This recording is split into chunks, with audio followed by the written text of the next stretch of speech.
Profile privacy, এটাতে click করবেন। এটাতে ক্লিক করার পর দুটি অপশন দেখতে পারবেন, নিচে একটা অপশন দেখতে পারবেন ব্লক প্রাইভেসি। এটাতে যদি ক্লিক করেন তাহলে এটার কি কাজ, এটার কাজ হচ্ছে যে কেউ যদি আপনার প্রোফাইলের মধ্যে ক্লিক করে, প্রোফাইল ভিজিট করে, তাহলে কিন্তু সে দেখতে পারবে না যে আপনার প্রোফাইলের মধ্যে কি আছে। প্রোফাইল ছবিটাও কিন্তু দেখতে পারবে না, প্রোফাইলটা পুরো হোয়াইট হয়ে থাকবে, সাদা মাঠা দেখবে। এই লক করার ফলে কিন্তু সে আপনার প্রোফাইলে কিছুই দেখতে পাবে না। তারপর যদি আরেকটা অপশন, আরেকটা তারপর দ্বিতীয় অপশনটি হচ্ছে ব্ল্যাক স্ক্রিনশট ফর প্রোফাইল।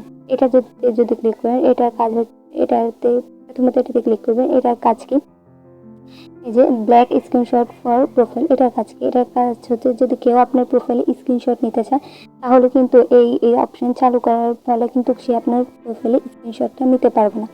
সে যদি চায় আপনার প্রোফাইলে স্ক্রিনশট নিতে, তাহলে কিন্তু স্ক্রিনশট নেওয়ার সঙ্গে সঙ্গে আপনার প্রোফাইলে স্ক্রিনশট পারবে না, এই যে উপরে দেখতে পুরোই ব্ল্যাক হয়ে যাবে।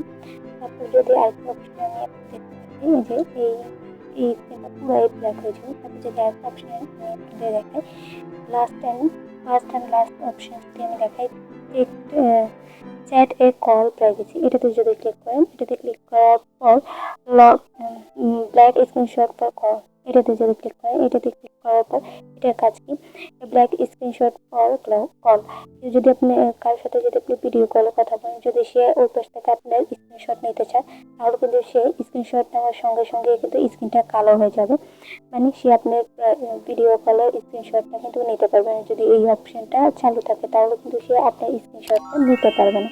তো black screen for call enable করে রাখলে কিন্তু সে আপনার কলে, ভিডিও কল কথা বলে কিন্তু সেই স্ক্রিনশটটা নিতে পারবে না। এর মধ্যে কোন অপশনটি আপনার কাছে ভালো লাগছে অবশ্যই কমেন্ট করে জানাবেন। আর ভিডিওটি যদি ভালো লাগে চ্যানেলটি সাবস্ক্রাইব করে পাশে থাকা বেল বাটনটি অন করে দিবেন।